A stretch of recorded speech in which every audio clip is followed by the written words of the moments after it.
The creation of EA Sports football simulation video game FIFA is a story of great opportunity, market expansion, and greed. It all started with a little company named Electronic Arts. It's May of 1982 and Trip Hawking's former Apple employee was eager to start his own business. This came with the release of his company Electronic Arts, highlighting the idea of the company's employees being software artists. EA would publish and develop games for several years, eventually starting their own sports simulation division, EA Sports, starting with Weevil Baseball. And despite the game looking like this,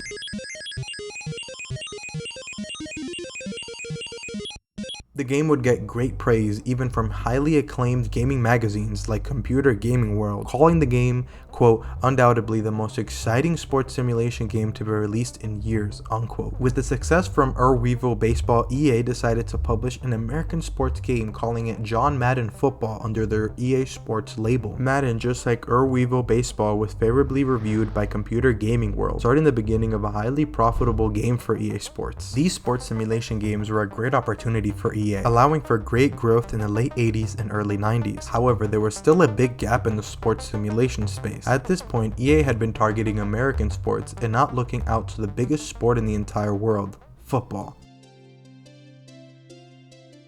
Football had games like the 1990s Nintendo World Cup released for NES and Game Boy, Football Champion, an arcade football simulation game that included violence. And while not everyone calls football, football, Americans already had a sport called that, so they called it soccer. So a game called Super Soccer would make total sense, released on the Super NES. However, two games that were market leaders at the time was Sensible Soccer and Kickoff. Again though, something was off with these titles. Most of these games failed in one to two aspects to truly replicate the feeling of football. Something was missing, and there wasn't a game giving that football audience something it deserved. EA Sports. It's in the game.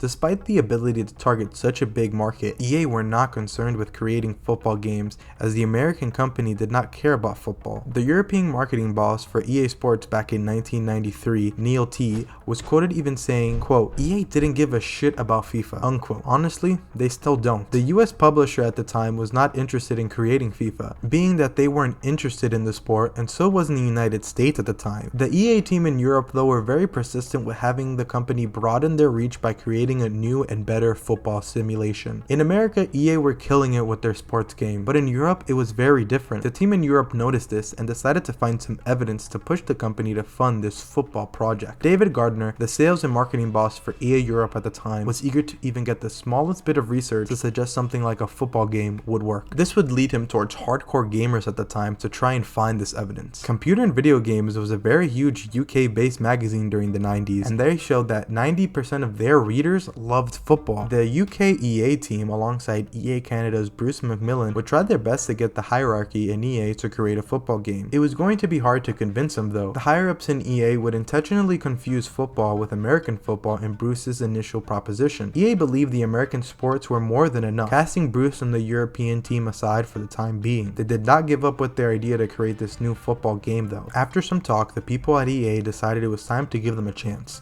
officially starting Project EA Soccer. Now, EA Europe needed a prototype to show, but with no development studio at the time, they had to look elsewhere, eventually coming across some local developers, Jules Berndt, John Law, and another colleague that were trying to get EA's attention at the time, but were unsuccessful with their own attempt. However, that determination earned them the chance in creating EA Soccer's first prototype. One of the interesting things these men did was what initially separated the FIFA games from competitors. Football games were only done in a side viewing or top-down viewing. Jules and his colleagues were fascinated by the isometric viewing. They did it this way to match real-life football broadcasts. After all that work from the Europe and UK team to try and fight for this title and create a prototype, EA had decided to give this project to the team in Canada. This was devastating for Jules and John, but they later agreed that this game needed a certain amount of quality that they probably wouldn't have been able to accomplish. Despite the devastating news, Jules and John did end up helping the development at some point to create the game. The EA Soccer team was very small but filled with very passionate people. Bruce McMillan led the team alongside his good friends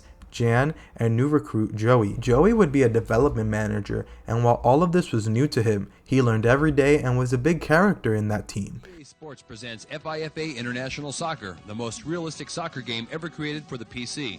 Experience the unique three-quarter overhead perspective that provides the users with the best view of a soccer field ever designed for a video game. The team all felt that the isometric view was definitely the way to go in order to stand out. EA wanted this to be like their other sports games, to have a sense of realism to the game as much as possible. And while realism was the goal for sure, the project however had its limitations. The game only had a budget of anywhere from $50,000 to $100,000, which would only equate to about $100,000 to $200,000 in today's money. Because of this budget and EA's negotiations with FIFA, they were unable to get any of the teams or players' likeness in the game, meaning they would have to create kits and names instead of the real thing. Rights for things like the stadium, player names, kits, club names, and many more were very difficult to get a hold of back then. This led the team into having their own names into the game as players. Matt Webster went up front for England, Joey was in the Italian squad, assistant producer Mark became a striker for the French team, and Bruce even put his own kid in the game. The game would allow for 11v11 games consisting of 48 national teams to choose from, with the opportunity to play up to 4 players, assigning 2 players to each team. The game also lets you select whichever player you want to control on the pitch, in order to either defend or attack one-on-one situations, or to block passing lanes and shots at goal. The rest of the unselected players in a given moment would be computers playing until you switch to that player. There were 4 modes of play: exhibition, tournament, playoffs, and league. Exhibition was just a friendly match. Tournament mode resembled the format of the FIFA World Cup, with the player controlling a team of their choice through a series of matches, starting with 3 group stage games and then 4 in the knockout format. Playoff mode takes the same form but skips the group games and starts at the first knockout game. League consists of 8 teams, with each team playing each other twice to determine the overall winner based on the number of games won. The team would work night and day trying to make FIFA a great game,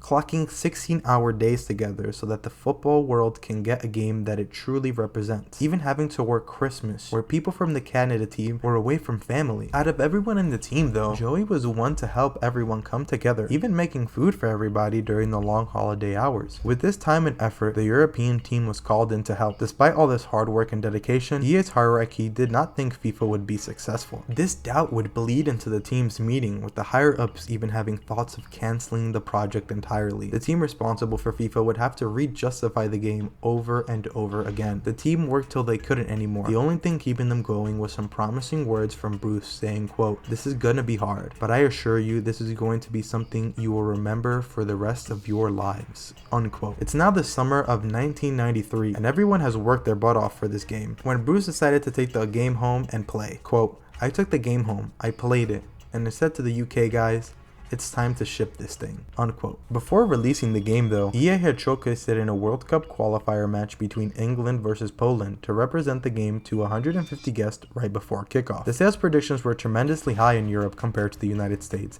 expecting to sell 300,000 units. Neil T believed deep down that the game could do way better though, and so it did.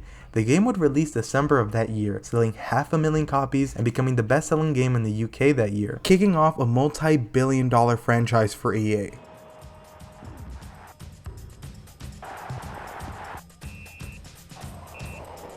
FIFA International Soccer for Sega Genesis.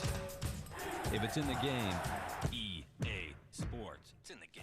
A really cool fact is that Bruce still has his very first cartridge. The game was a huge success and allowed everyone in the team to achieve success in their own personal endeavors. Well, that's true for everyone except one person, Joey. Shortly after the release of FIFA, Joey was tragically killed in a car accident. Bruce and Joey were great friends, even getting to meet his family, who were so proud of what he had done in creating the biggest sports video game ever. And that first cartridge that Bruce still has to this day, well, that was given to him by Joey.